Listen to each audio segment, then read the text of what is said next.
Hi everyone, and welcome to AP Physics 1. So first I'll apologize for being congested, such is life. So what is physics, right? So physics is the study of matter and energy, right? So kind of learn about what those are and how they work. Physics is also a scientific study in better understanding the universe around us, right? And really we're going to actually use the language of math to describe how the world works, or how the universe works. And that's kind of physics in a nutshell. Now, what's really great about physics is that it's all about solving problems, right? So at the end of this course, not only should you understand a little bit more about the world around you, but you should also be just a better problem solver in general. So by the end of this lesson, right, you should be able to do the following things. So first is describe the key steps in solving any physics problem. You should also be able to identify the fundamental units used for measuring physical quantities and convert from one set of units to another. Be able to use significant digits, also known as significant figures, in calculations, as well as use dimensional analysis to check algebraic results. All right, so first we'll tackle strategies for problem solving. All right, so basically there's three broad steps. It's the setup of the problem, solving the problem, and then reflecting on your answer. All right, so the setup might be the thing that you're going to have to get the most used to if you're not already setting up problems and solving. Right? So first you're going to figure out what the problem is asking for, what you're trying to find. You have to think about what you already know, what quantities you're missing, and what concepts are going to help solve this problem. As we'll see in physics, a lot of times there's many different ways to solve one problem, which is great. It gives you kind of opportunities. Sometimes you might think and take the wrong approach, which is not a good thing to do. Right? What's also going to be useful is kind of drawing a picture or a diagram that's going to help us visualize what's going on, labeling and writing down what quantities you know and don't know, and then try to look at relationships between the various quantities. Right? So that's going to be kind of our setup to a problem. Right? It's very much a good way to start because this way you can demonstrate and show what you know and don't know just right off the bat. And also, your brain's going to start making connections, right? So maybe you don't have an idea when you first look at a problem what to do. You start this process, then you start making connections, and hopefully the next part of the problem solving is going to come along very easily, right? So usually when you're solving a problem, you're going to start with an equation. You're going to solve that equation algebraically for whatever you're trying to solve for. So that means you're going to be dealing with symbols and doing algebra with symbols, and we're going to plug in numbers at the end. Very important, right? This allows you, when you're studying, to be able to follow your homework through very easily and kind of see the math you're doing there.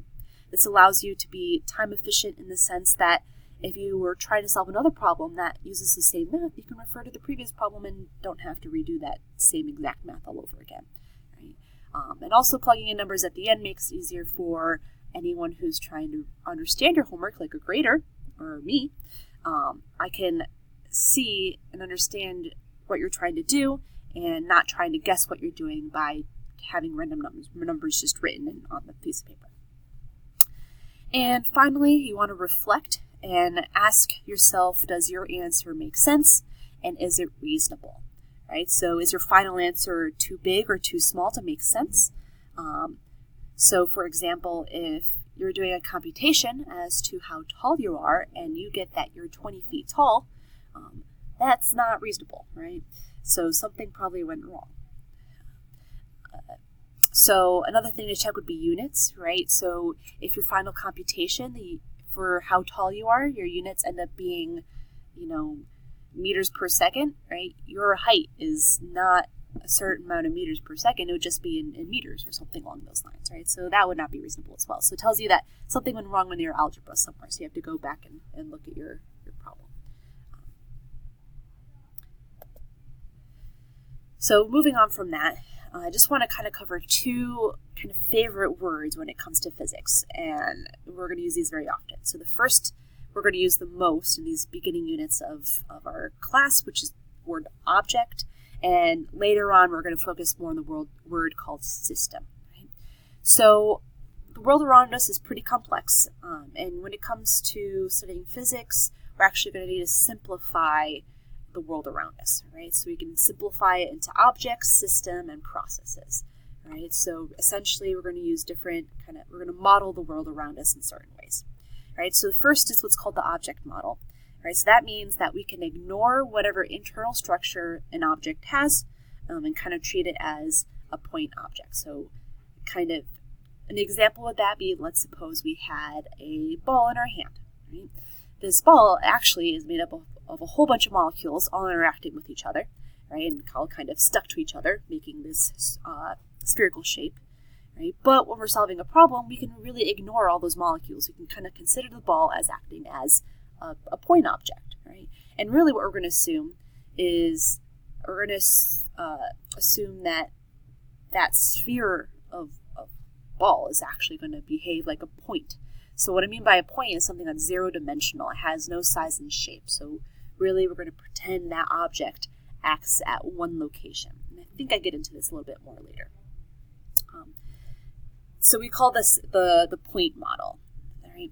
So pretty much we're going to be doing this for every single problem, and most physicists do this. The only time that, well, we're actually probably not going to get into this, but in physics, the only time you would not use this object model or system model or process model would be if you're actually dealing with something that has no internal structure. So you're dealing with some elementary or fundamental particle. So fundamental particles that we deal with in everyday life, an example would be electron, and we have quarks as well as neutrinos, right? So those are kind of vocab words you're not really going to have to worry about too much, but just kind of an FYI. Now, if we can't ignore the internal structure of whatever we're dealing with, we're going to use what's called a system model. So maybe we have two objects that roll into each other, right? Maybe two cars that collide or something like that. We're going to have a system of objects there because we have two cars, and each of those cars we'll assume has no internal structure. So two objects being those cars, but in the problem we may not be able to think of the cars as two separate objects, or we may have to consider it that way. We may not have to consider them as one. Wow, sorry for that kind of mumbo jumbo. But so we'll deal with system models later. Very interesting physics comes out of this. All right, so let's move on to something easy. Units. All right, so you're probably already familiar with units from biology and chemistry, but units are extremely important. Don't let anyone tell you otherwise. Make sure your answer has units if the quantity needs units, or else you're going to get points off. Just because they're super important, or else your answer doesn't make any sense. So there are a few quantities in the Système International that we define as fundamental. So these are your SI base units. So we'll use the acronym SI for Système International. So this blue table here kind of lists what that system defines as being fundamental quantities. So that's length, mass, time, current, temperature, amount of substance, and luminosity. So these here are the units, and also the symbol used to abbreviate that unit. So for example, if you're saying someone how much mass you have, you might, and if you're using SI units, you're going to state that your answer is in a certain amount of kilograms. And you might write down that you have a mass of 80 kg, kilogram. All right. So if you notice, you look at these symbols, pretty much all of them don't have any prefixes, except for mass. Mass, the base unit, is not gram, it's a kilogram, right? So kind of annoying, kind of useful. Nonetheless, these symbols, you don't have to memorize, though most of them you probably will. On your formula sheet, so the APA exam, you will have a formula sheet at your disposal, and it has, on the bottom here, this table, the list of units and their symbols that they're going to use on the exam. All right, so you can familiarize yourself with those now. Nonetheless, those are there. All right, so another thing that's on your formula sheet, which is very useful, are SI prefixes.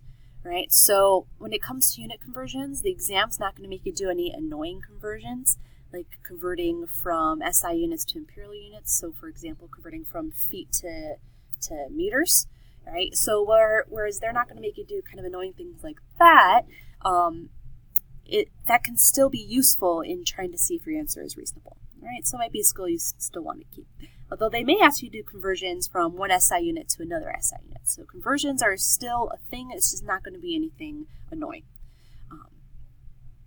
And they're also going to be using scientific notation, right? So when it comes to SI prefixes, those are very useful because it allows you to kind of write long numbers or small numbers in shorthand, right? So for example, so perhaps a certain problem states that you measured, I don't know, you measured something, and that something measured maybe 24 micrometers or micrometers, right?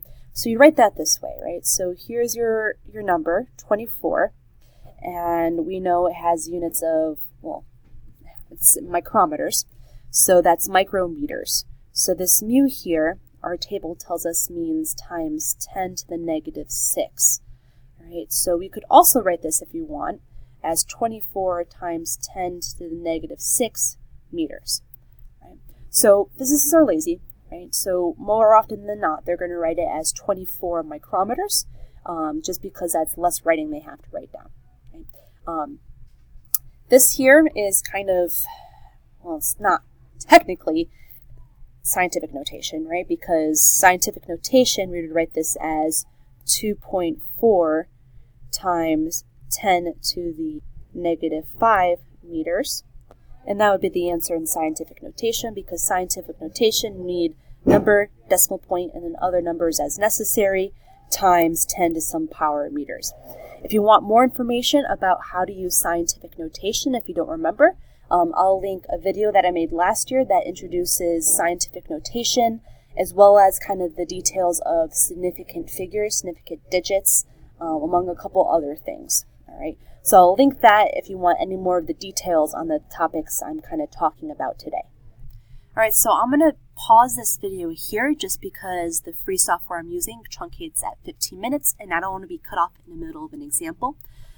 So I'll make another video momentarily, which we're going to start looking at these examples, in which we'll use some unit conversions as well as scientific notation to express our answers.